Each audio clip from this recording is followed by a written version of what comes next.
আসলাম একজন মসজিদে আসছে, এসে নবীজি প্রথমে মসজিদে ঢুকে নামাজ পড়েছে 2 রাকাত, পড়ে নবীজিকে যে সালাম দিয়েছে। নবীজি বলছেন তোমার নামাজ হয়নি, আবার পড়ো।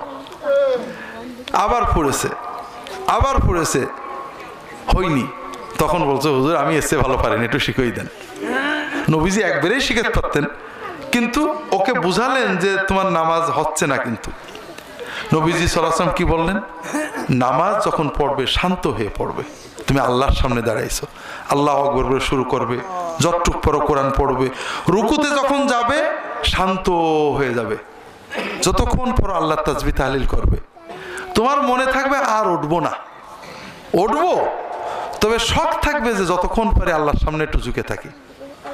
এরপর উঠে যখন দাঁড়াবে শান্ত হয়ে পুরো দাঁড়াবে, দাঁড়িয়ে রব্বানা লাকাল হামদ বলবে। যদি ফরজ নামাজ না হয় সুন্নত নফল হয়